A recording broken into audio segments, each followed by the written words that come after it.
Assalamualaikum warahmatullahi wabarakatuh. Hari ini kita akan kembali belajar IPA. Materi yang akan kita pelajari hari ini adalah tentang objek IPA dan pengamatannya.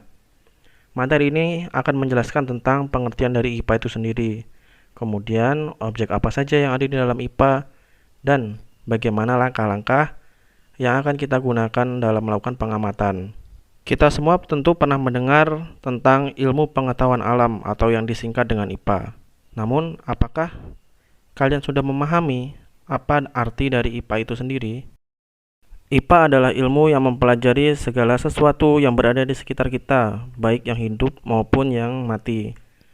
Di dalam menemukan konsep-konsep IPA, maka para ilmuwan melakukan kegiatan penyelidikan yang disebut observasi atau yang kita kenal dengan istilah pengamatan. IPA berkembang melalui proses penelitian yang dilakukan oleh ilmuwan, terutama ilmuwan muslim pada zamannya. Penelitian yang dilakukan oleh ilmuwan harus melalui langkah-langkah yang terencana dan sistematis untuk memperoleh informasi yang dapat dipertanggungjawabkan secara ilmiah.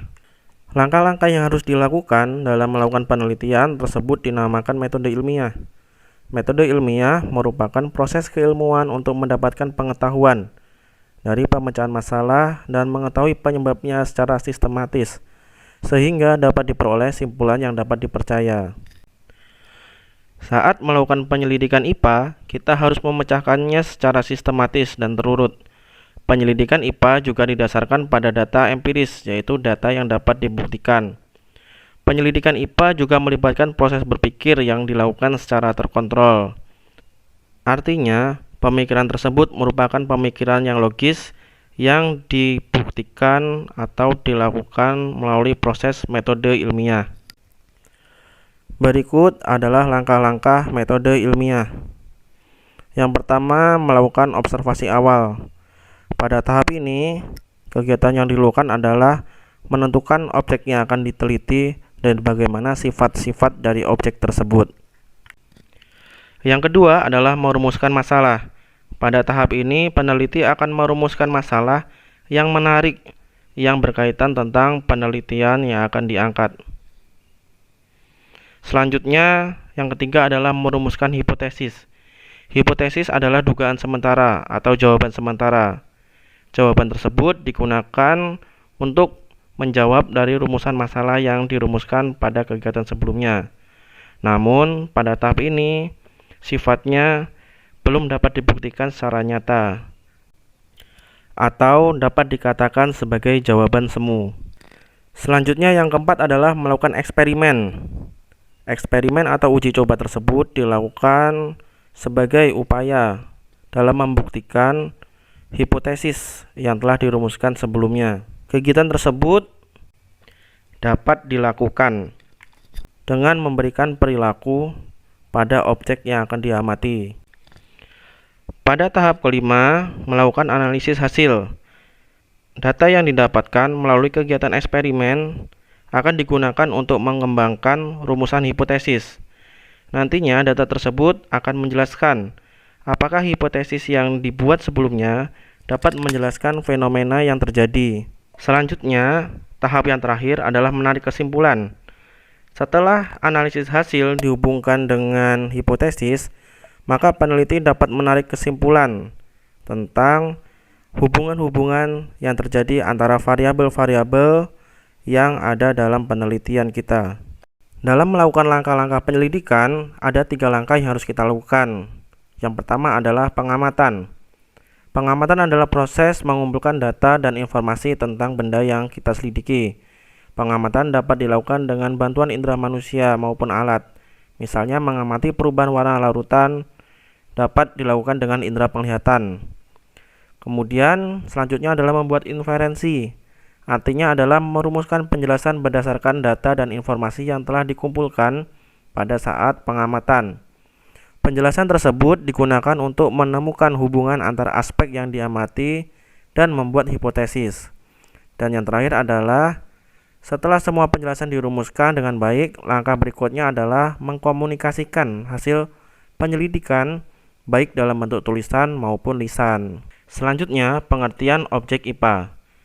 Objek IPA yang dipelajari dalam IPA adalah seluruh benda di alam dengan segala interaksinya untuk dipelajari pola-pola keturunannya. Objek IPA dapat berupa benda berukuran kecil, misalnya bakteri, virus, dan atom, atau benda yang berukuran besar seperti lautan, bumi, dan tata surya. Selanjutnya kita akan mempelajari bagian-bagian dari IPA. Yang pertama adalah biologi. Biologi merupakan cabang dari ilmu IPA yang mempelajari makhluk hidup, baik dari ukuran yang paling kecil hingga ukuran yang paling luas. Selanjutnya fisika. Fisika merupakan cabang ilmu IPA yang mempelajari tentang aspek dasar alam seperti materi, energi, cahaya, dan fenomena-fenomena fisika lainnya. Selanjutnya, kimia. Kimia merupakan cabang ilmu IPA yang mempelajari tentang unsur materi dan perubahannya. Selain itu, kimia juga mempelajari interaksi antara materi yang satu dengan materi yang lainnya. Dan yang terakhir adalah ilmu bumi dan antariksa, yaitu ilmu yang mempelajari tentang asal-usul bumi dan perkembangannya hingga saat ini. Selain itu, ilmu bumi dan antariksa juga mempelajari tentang benda-benda tata surya lainnya, seperti planet, bintang, meteorit, dan masih banyak lagi. Berikut ayat Al-Quran yang berkaitan dengan materi hari ini. Ada Quran Surat An-Nahl ayat 69 dan 79. Namun masih ada banyak lagi ayat Al-Quran yang membahas tentang proses berpikir. Saya bacakan salah satu, yang Quran Surat An-Nahl ayat 79. A'udzubillahi minasyaitonirrajim. Alam yarau ila tayri musakhkharati fi jawi sama'i ma yumsikuhunna ila Allah. Inna fi dzalika laayati liqaumin yu'minun. Yang artinya, tidaklah mereka memperhatikan burung-burung dimudahkan terbang di angkasa bebas. Tidak ada yang menahannya selain daripada Allah. Sesungguhnya pada yang demikian itu benar-benar terdapat tanda-tanda kebesaran Tuhan bagi orang yang beriman. Dari ayat tersebut kita dapat mengambil pelajaran bahwa ada banyak sekali fenomena-fenomena alam yang dapat dijelaskan baik secara fisika maupun biologi. Namun, ketika kita berpikir lebih dalam, siapakah yang dapat menciptakan semua itu? Tentu bukan manusia yang menciptakan, melainkan hanya satu, yaitu Sang Maha Pencipta, Allah Subhanahu wa Ta'ala. Maka dari itu, untuk mendapatkan kebenaran proses berpikir tersebut, kita memerlukan metode-metode ilmiah yang dapat membuktikan kebenarannya.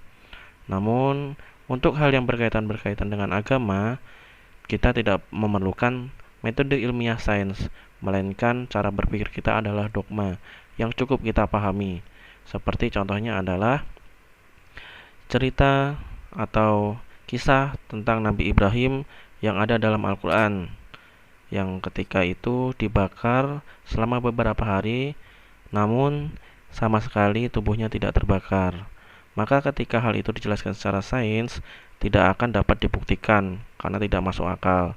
Namun tetap kita yakini sebagai pola berpikir dogma terhadap agama kita yang harus kita yakini dan wajib kita yakini sebagai umat muslim.